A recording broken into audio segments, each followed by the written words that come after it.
The wind moved like a slow sigh across the wide land, brushing through dry grass, as if the earth itself was whispering secrets about what had happened there long before.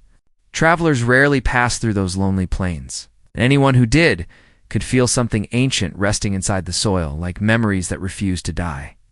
It was a place where stars looked closer than clouds, where campfire smoke mixed with the smell of pine, and where the sound of hoofbeats could change a person's whole fate. That land belonged to the Apache people, and no outsider ever forgot that once they crossed that border, their old life could never remain the same. Some returned home changed forever, and some never returned at all. The girl who rode into that land didn't come seeking gold, ranch land, or a husband like so many others who followed the wagon trails. She carried no rifle, no fancy trunk full of dresses, and no promise letter tucked in her pocket.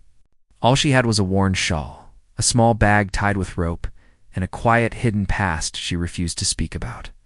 Her voice was soft, but her heart carried a storm that no one could see at first glance.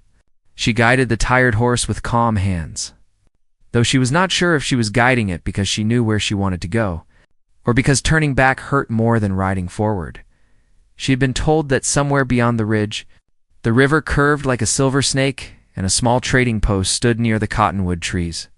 From there, she could find work, or maybe just silence to think without judgment. People in the town she left had called her names they never said to her face. They whispered behind doors, pointed with cold stares, and shut their windows whenever she walked by. She never defended herself, not because she agreed with them, but because nobody cared enough to hear the truth. When the time came, she slipped away before dawn and didn't tell a single soul. She did not want to beg anyone to believe her again. The sky was turning darker when she noticed something unusual. A thin trail of smoke was rising over a far hill, but it was not the kind that came from a settler's chimney. The line of smoke was tall and steady, like a signal. She stopped the horse and wondered if she had accidentally crossed into Apache hunting land. Her heart started beating fast, but her legs did not turn around. She felt like life had already taken so much from her that fate might as well finish the story. She chose to move forward, whispering a small prayer, not for safety, but for strength. Before she reached the tall hill, a sharp sound ripped through the quiet air. Not a gunshot, but something like a hawk's cry, only much deeper. Her horse jerked, and she grabbed tight. Another sound came, then another, and she realized they were not birds at all. Shadows moved between the tall grass, then formed into shapes on horseback. The riders were fast and silent, as if the wind had carried them into existence. Spears and bows glinted in the fading light, and every rider's face was painted for protection and pride. She could not speak. She could only breathe. The riders circled around her without touching her, studying her like she was a puzzle that did not belong on their land. One of them stepped forward, his eyes sharp as riverstone. He did not raise his weapon, but his voice held command. "Why have you come here?" She swallowed hard and answered honestly because lies had destroyed enough. "I have nowhere else to go." The riders exchanged looks, not sure what to think. Outsider settlers could be dangerous, but her voice carried no threat. The leader studied her again, then signaled for two riders to take hold of the reins. They did not harm her, but they also did not trust her. She was taken deeper into Apache land, where outsiders were never invited, as they rode through the darkening world. She noticed how peaceful everything felt, even though fear sat heavy in her chest. She saw carefully built huts near running water, drying herbs, tied with cord, strong horses tied near posts, and children watching from behind woven blankets. No one laughed, no one whispered, but everyone noticed her. She wondered if this would be the place where her journey ended, or where another chapter was waiting. The riders brought her to a larger area where a tall man stood, beside a fire that burned with surprising calm. He was different from the others, not only because he wore a necklace made from carved bone and eagle feathers, but because he did not look surprised, angry, or curious. His calm eyes belonged to a person who held authority without needing to show it. She could feel every rider around her waiting for his decision. He stepped closer, not too close like a man who understood the weight of fear. His voice was deep, carrying power, but also balance. "You crossed into our land without permission. Outsiders do not ride here unless they come with danger or purpose. She lifted her chin a little because she did not want to look weak anymore. I am not here to harm anyone. I am only searching for a place where my past does not follow me. The tall man did not react with surprise. Instead, he studied her face as if reading words that no one else could see. Everyone carries a past. Only a few can face it. He lifted his hand, and the riders stepped back, though they remained alert. He then asked what she was running from, but she lowered her eyes, unable to speak the truth yet. She waited for the usual reaction: disbelief, anger, or mocking. Instead, the man nodded slowly and shifted his gaze toward the mountains. This land does not welcome lies or weakness. If your heart is true, you will stay. If not, the land will reject you before we do. The fire popped softly, throwing a warm glow across his broad shoulders and the markings painted on his skin. She felt something unfamiliar rising inside her, not safety, but the hope of becoming strong again. Finally, he said something that she'd never expected to hear from a man who held such power. I am the one who leads this people. Many call me king, though that word belongs to those who chase gold crowns. Here, we are guided by honor. If you stay, you will not live as an outsider. You will learn our way, our rules, our truth. He paused, letting the weight of his promise settle. I will teach you our way of life. Her breath caught in her throat. She could not tell if those words were a warning, a chance, or a test. The wind stirred again. The fire lifted sparks into the air. And every eye waited for her answer, even though she was not ready to give one. She had no idea that saying yes or no would change far more than her future. It might change theirs too. Somewhere in the darkness of that land, unseen eyes were already watching, ready to judge whether her arrival was destiny or danger. The young woman stood there with her, breath stuck between hope and fear as the Apache king turned away, leaving his words floating in the cool night air like a promise and a warning tied together. She did not know if she had just been offered a new beginning or if she had stepped into a life she was not prepared to face. The guards on horseback motioned for her to follow. She walked with slow and careful steps, holding her small bag close to her chest. She felt every eye watching her, trying to decide if she was weak, dangerous, or simply lost. Even the wind brushed past her face as if it too wanted to learn her story. They led her to a small hut near the edge of their settlement, not far from the steady river. It was simple but clean, made with strong wood and covered with willow branches. A small fire burned outside, surrounded by stones arranged by skilled hands. A woman near that fire looked up when she arrived, her dark eyes sharp but not cruel. She walked closer and examined the stranger as if measuring her spirit instead of her clothing. She did not speak at first, only nodded once, which seemed to mean the newcomer would stay for the night. Nobody asked her name, and she did not offer it, because she was still unsure if her past identity was something she wanted to keep. Inside the hut, she placed her bag down and sank onto a soft blanket made from animal skin. She felt a heavy ache in her chest, the kind that comes when a person has traveled far, not just across land, but across emotional wounds that never healed. The sounds of night were different here. Instead of horses and wagons, she heard crickets, wind touching tree branches, and distant chants that sounded like prayers. She wondered who these people were when they were not holding spears or riding like thunder. She wondered what kind of life beat inside their hearts. She barely slept, but when dawn finally broke, she found herself surprisingly calm. A light mist crawled across the ground, and the sky looked almost silver. Outside, the Apache camp was already alive with early activity. Women were grinding corn, children were gathering wood, men were preparing arrows or checking their horses. Everything seemed organized and meaningful, as if no one moved without purpose. She watched silently through the doorway, feeling like a ghost among the living. Soon, the woman from the night before approached and handed her a small bowl. The food was simple but warm, and it filled her with more comfort than she had felt in months. The woman spoke at last, her voice deep and firm. She explained that outsiders rarely stayed in their land, and even fewer were given a chance to learn their ways. She said the leader would speak to her again once the sun reached above the trees. Until then, she was told to watch and learn quietly." The woman then pointed to the river, as if saying that clean water was always available, and that nature took care of those who respected it. The young woman walked toward the riverbank, letting the cold water pass between her fingers. She remembered how different life used to be, with loud wagons rolling, gossiping voices echoing, and people pretending to help while secretly hoping for someone else's failure. She recalled how one false accusation had turned every friendly face into a stranger. She remembered begging for fairness, for one person to stand beside her, yet not a single hand reached out. That betrayal was what pushed her toward the unknown. Toward these lands where she now stood. She wondered what kind of tests the Apache king meant. Did he expect her to hunt, fish, ride, or survive in the wild? She was not sure if she could. But a small part inside her whispered that she did not come this far just to run again. She wanted to know who she could be without fear as the sun climbed higher. She saw the Apache king standing at the far end of the camp.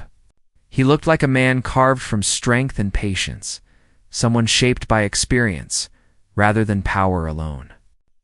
When he called her forward, she walked with steady steps, trying not to show how unsure she felt. He stood near a large carved stone, believed to hold the spirits of their ancestors. He did not look angry or curious, only focused. He asked again about her past, and she hesitated, but he did not push. He simply said that anyone seeking a new life must acknowledge the old one, not bury it inside like a root that grows in the dark. She lowered her gaze and spoke a little this time. Enough for him to understand that she was cast out unfairly, that she was blamed for something she did not do, and that she had been punished by whispers instead of truth. The king listened without judgment, but he did not offer pity. Instead, he asked her what she believed about herself. Because no answer mattered until she knew her own worth. He then pointed toward the forest, said she would learn from different people in the camp, from skills of survival to understanding balance between nature, spirit, and choice. He said their way of life was not about strength of muscle alone, but strength of mind and heart. And only those who respected both could coexist with the land.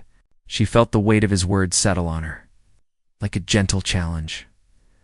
Later in the day, she began observing how each person contributed to the tribe. The young boys practiced archery and horseback riding while the girls learned weaving, cooking, and herbal care. Elders told stories to the small children, teaching them values before skills. Every role was respected and nobody seemed useless. She wondered if she could ever belong, or if she would always feel like a guest walking on unfamiliar ground as she spent more time watching. A sense of something hidden began to rise. She noticed that some warriors were uneasy, whispering to each other while looking toward the distant hills. There was tension in their expressions, as if danger might be near. The Apache king noticed it too, and his eyes narrowed slightly, though he continued speaking calmly to his people. She realized that the tribe might be dealing with troubles far deeper than her own. Perhaps her arrival came at a strange time. She worried they might regret allowing her to stay. That night, while the fire burned bright, she heard part of a story told by an elder. The story spoke of outsiders who once came pretending to seek peace, but later brought harm, taking what was not theirs. Ever since, the tribe believed that the land warned them before danger struck. When she heard this, her heart squeezed tight, afraid that some might connect their old wounds to her presence, as she lay inside the hut. She stared at the wooden ceiling and wondered if the Apache king truly trusted her, or if he planned to test her until every secret was revealed. She did not know what her future held, but she felt something strange growing inside her.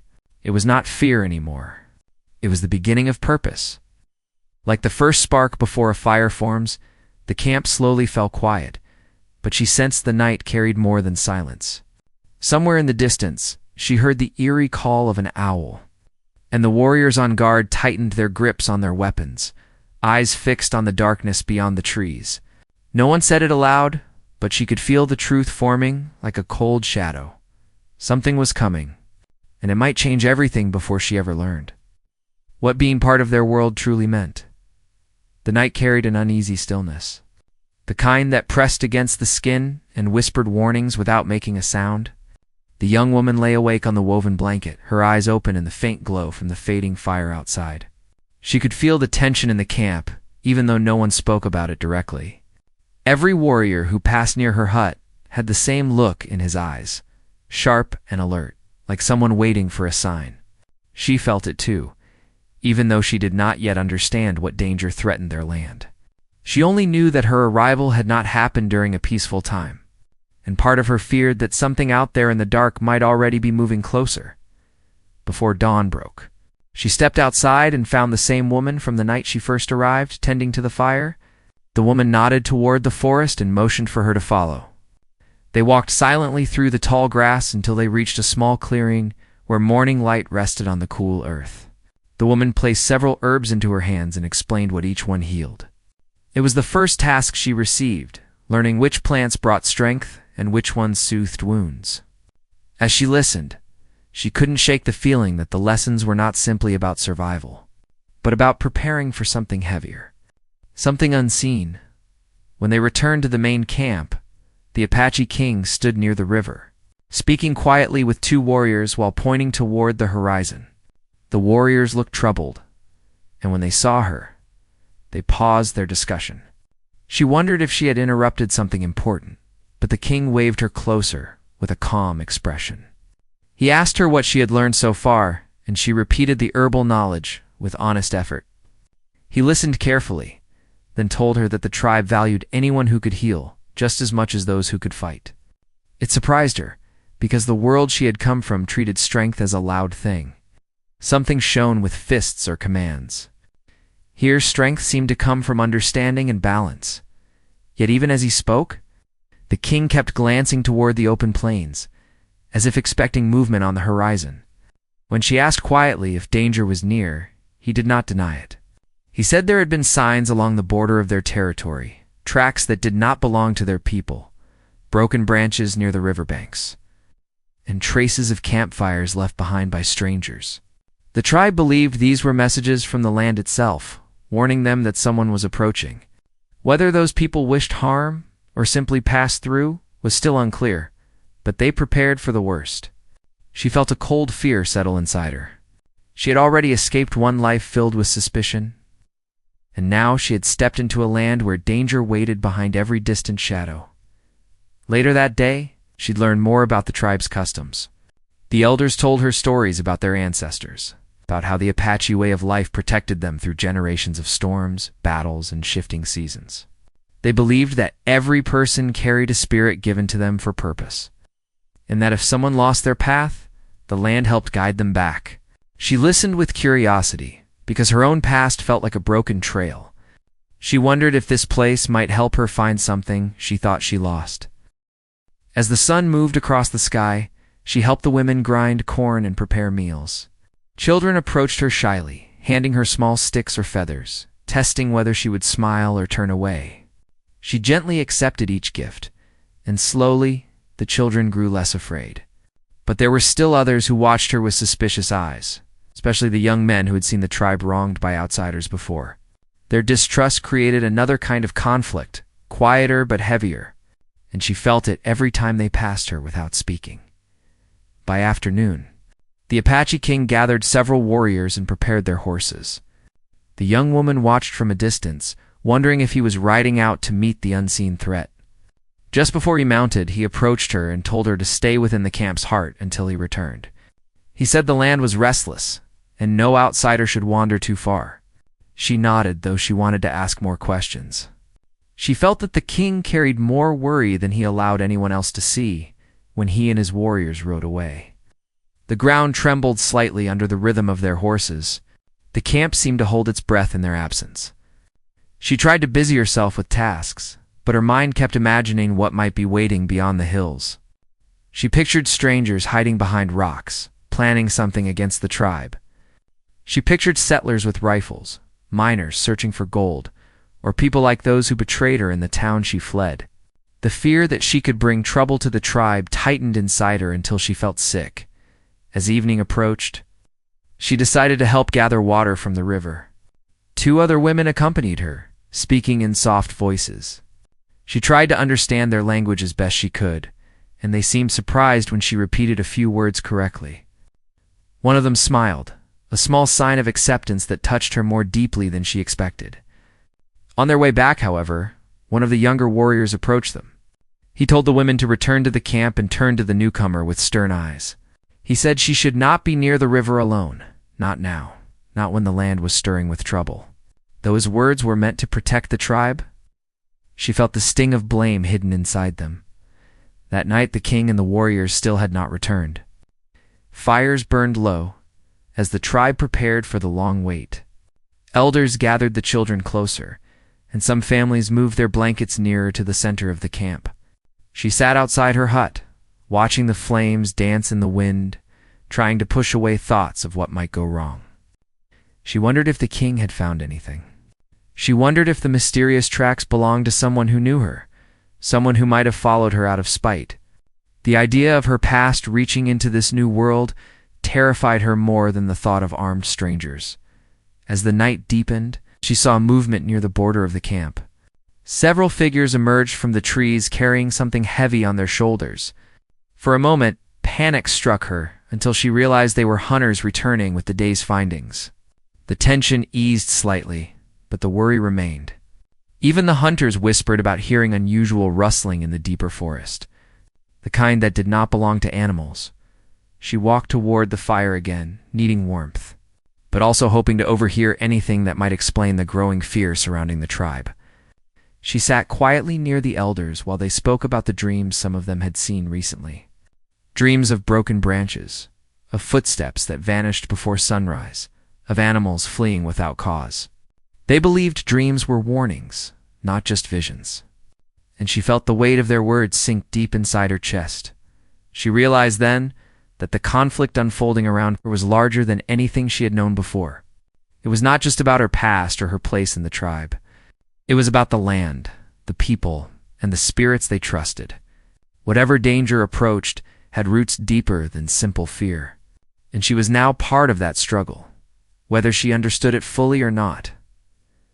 Hours passed, and just as she thought the night would swallow hope, the distant echo of hooves reached the camp. But the rhythm was uneven, slower than before. When the riders finally broke through the darkness, she saw that the Apache king was in front, his horse coated in dust.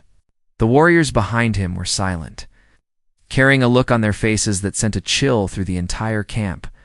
They had found something. And whatever it was far worse than tracks or broken branches. The woman stepped back, holding her breath as the king dismounted. His eyes locked on her for a brief moment, and in that single look, she saw truth. The danger was real, and it was coming closer than anyone expected. The camp fell silent as the Apache king stood there with his jaw set tight, his eyes reflecting the firelight like he carried both truth and burden at once. The young woman stepped back, unsure if she should speak or stay hidden among the shadows. Every warrior around them waited for him to say something, but he remained quiet for a moment. As if choosing the right words could decide whether fear spread or strength rose, his horse was wet with sweat and dust clung to his arms, showing he had ridden far and fast. Finally, he announced that he and his warriors had found signs even clearer than before. Not only tracks but pieces of wagon wheels scattered on the ground, footsteps near the river, and a cut rope that once held a horse. Someone was moving across their territory with intention. They were too close to ignore. A quiet shock moved through the camp. Women hugged their children tighter. Some covered the fire with pots, and others gathered blankets and herbs. Warriors looked at each other, not with panic, but with readiness. The Apache king told them to remain calm and prepare for whatever might come. He said they would not strike first, but they would also not allow anyone to harm their people or dishonor their land. His voice was firm, and the young woman could see that he stood like a shield for his tribe. She admired that strength, though she still worried deeply that somehow she might have brought this trouble with her. When the crowd began to disperse, he motioned for her to follow him toward the river. She went with a heavy heart, unsure if he planned to question her again. Under the moonlit sky, he asked her if there was anyone from her past who might be following. She stared at the ground for a long moment, thinking back on the town she had left behind. She remembered one particular man, someone who had believed the lies about her and blamed her for something that ruined his standing in the community. He had threatened that he would make sure she regretted running away like a coward. She had tried to forget his voice, but his shadow lingered in her memory like an unwelcome echo. She told the Apache king only that she feared someone from her past might wish to prove a point. Though she could not be sure, the king did not show anger. But he sighed in a way that suggested he understood how dangerous a wounded ego could be. He said that sometimes the most harmful enemies were not born of conflict between nations or tribes, but from personal wars that people carried inside. He told her that if the stranger or strangers came because of her, the tribe would not blame her for what she could not control. They would expect her to be truthful and willing to stand up for what was right. She nodded, promising she would not hide if faced with her past. The days that followed were filled with tension. No attack came and no strangers appeared, yet the uneasiness remained. The Apache king ordered guards along the river and hills. Women prepared extra food and water, not knowing if travel might become necessary. Elders stayed awake longer, telling protective prayers while placing carved stones near the entrances. The young woman helped wherever she could. She learned how to grind medicine faster, how to carry heavy buckets without spilling, and even how to braid rope that could hold weight. The tribe no longer watched her with pure suspicion. Some saw her efforts and nodded with subtle approval. One late afternoon, while she collected berries near the edge of the forest with two other women, she noticed fresh horse prints in the mud. They were not from Apache horses. The tracks showed deeper heel marks, meaning the riders used heavier boots, something settlers wore. She called the women over, and they all stared at the prints, their breaths tightening. One of the women ran back to alert the warriors. The young woman stayed still, staring at the prints, feeling her stomach twist. She wondered if the footprints belonged to danger or to someone lost. She wished she had no part in it. But her instincts whispered that somehow fate had tied her to the situation. The warriors traced the footsteps farther into the forest. When they returned, they reported that the prints led toward a dry ravine, meaning whoever left them was still somewhere nearby. The Apache king gathered everyone and reminded them that fear made people weak, but preparation made them strong. He ordered the camp to keep low fires for the night and to sleep lightly. The young woman could barely close her eyes when she lay down. Every sound, even a leaf moving, made her heart jump. The conflict grew not only outside, but inside her. She feared what might happen if her past truly brought danger. But she also feared losing the one place where she had felt a hint of belonging. She stared at the ceiling, thinking about how life sometimes placed people in the exact place they needed to be, even if they did not understand the purpose. Right away, by the next morning, word spread that a scout had discovered a small abandoned camp not far from the river. There were burnt sticks, pieces of cloth, and a metal cup that settlers used. The Apache king decided to take a small group to investigate more closely, and to her surprise, he asked her to come too. He said she might recognize something. Her hands trembled, but she agreed. They rode through quiet forest paths until they reached a clearing. The abandoned camp looked like someone had packed quickly. She scanned the cloth pieces and metal cup, but nothing stood out until she saw something half buried near a tree root. When she pulled it free, her breath caught. It was a broken wooden pendant with the carved initials she recognized. The man from her past owned it. He used to wear it to show off his family brand, believing it made him superior. She whispered that she knew the initials. The Apache king turned his full attention to her and asked if this person was dangerous. She answered shakily that he had a cruel tongue and a bitter heart, and that sometimes those traits led to choices that harmed others. She could not say whether he planned harm, but her memory of him gave no room for comfort. The king looked toward the trees as if he could see beyond sight. He told his warriors they could not wait for danger to strike first. They must learn who the outsiders were and what they wanted. But he also told the young woman something unexpected. He said part of learning the Apache way of life was facing storms, not by running, but by standing rooted like an ancient tree. She felt his words settle deep inside her, both heavy and strengthening. That night, he took her near the sacred stone where she had spoken with him before.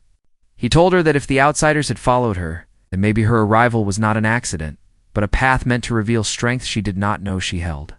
He also said that if she wished to stand with the tribe, she must be ready not only to learn their way, but to defend it with truth if needed. She nodded, though fear and courage battled inside her, as darkness thickened. A distant noise echoed from the western ridge. Not the wind, not an animal, but something heavier. Warriors rose immediately, silent and focused. The Apache king stepped forward with a controlled breath. The young woman stood behind him, heart racing like a wild horse. Lantern flames flickered as if the air itself sensed what was coming. Then, from the far shadows, a horse neighed loudly, followed by distant voices. Men were close, moving through the trees at night, a sign that no peaceful intention guided them. The final calm. Before the storm settled over the camp, the moment that would decide everything was no longer far away. It was already on its way. The sound of distant voices sent a long shiver through the camp, as if the land itself sensed that a moment of truth was approaching. The Apache king stood tall, watching the darkness like someone who could read the night as easily as others read paper. The young woman stood close enough to hear his quiet breath, her heart racing but her resolve no longer fragile. She knew that whatever came next would shape not only her future, but also her place among these people, which shown her a different meaning of strength. She prayed silently for peace, but prepared her heart for truth. The warriors formed a wide protective circle, not aggressive, but ready. Without shouting or panic, each one took their place with calm purpose. Women guided children to safer huts, elders whispered prayers, and the fires burned low so that only silhouettes moved in the warm orange glow. The voices grew closer until finally, a small group of men stepped out from behind the trees. They held no weapons drawn, but their faces showed frustration, fear, and exhaustion. The Apache king raised his hand, signaling everyone to stay still but patient. One of the men stepped forward, and the young woman felt her breath tighten when she recognized him. It was the same man from her past, the one whose anger had burned like a storm through her life. His clothes were dirty and torn, and his eyes flickered with surprise when he saw her standing among the Apache people. He did not speak her name, but the shock on his face showed he had not expected her to survive on her own, much less to be protected by a leader like the one who stood beside her. He tried to speak confidently, but his voice shook slightly as he asked if she would come back with them, claiming she was needed to clear her name.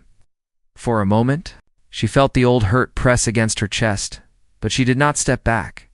The Apache king asked calmly why the men had come so far into this land without permission. The stranger hesitated, then admitted that after she disappeared, rumors had spread that she had taken something valuable before leaving. In their small community, nobody cared about truth, only gossip. And he had felt embarrassed that she escaped before he forced her to face the accusations. He had come all this way not for justice, but to regain his pride. Before she could speak, one warrior reminded the stranger that lies and pride were not reasons to cross another territory. The young woman gathered her courage and finally stepped forward. She said she had taken nothing except her dignity, which no one had valued until now. She said she chose to leave because her voice meant nothing in a place where lies grew faster than wheat. She also said that running away was not weakness, but survival, and that she had learned a far better way of life here, where truth mattered more than public opinion. The stranger stood frozen, his pride visibly crumbling. The Apache king then spoke with steady wisdom. He told the man that leaders guided through fairness, not through fear or gossip. He explained that every person had a right to choose a new path when the old one destroyed their hope. He also said that this land would not allow conflict fueled by wounded ego. The stranger lowered his head, realizing the truth was no longer something he could twist. The men behind him shifted nervously, clearly ashamed that they had followed such a reason. Instead of punishing them or ordering them away with force, the Apache king made a peaceful suggestion. He told the men they could rest by the outer grounds until morning, take water and food if needed, and leave unharmed at sunrise. He said forgiveness did not mean returning to the past, but choosing not to repeat its mistakes. The strangers agreed without argument, humbled but grateful. When they left to rest, The young woman felt a long breath escape her chest, as if a locked door had finally opened. The Apache king placed a hand gently on her shoulder, not as a ruler, but as someone who saw her spirit clearly. He told her that she had faced her truth with honor and that many people live their entire lives without finding that strength. The next morning, when the strangers prepared to leave, the man she once feared turned toward her and apologized. It was not perfect, but it was honest. She accepted it, not to erase the past, but to finally walk away from its weight. When they disappeared beyond the plains, she felt a quiet peace settle over her heart. For the first time, she was not defined by what had happened to her. She was defined by what she chose next. Life in the Apache village slowly returned to rhythm. She continued learning herbs, traditions, and survival skills. The children no longer watched her with uncertainty but ran to her with smiles. The women spoke to her kindly, inviting her to help with weaving and cooking. Some warriors nodded when she passed, acknowledging the courage she had shown the night fear tried to take hold. She was not an outsider anymore. She was someone with purpose. Over time, she grew stronger, not only in skill, but in spirit. The Apache king continued guiding her learning, teaching her balance, respect, and inner peace. She admired his strength and wisdom, and he saw potential in her that she never knew existed. They shared quiet walks, thoughtful conversations, and gentle laughter when the wind softened. Their bond grew naturally, built not on need, but on respect, healing, and mutual understanding.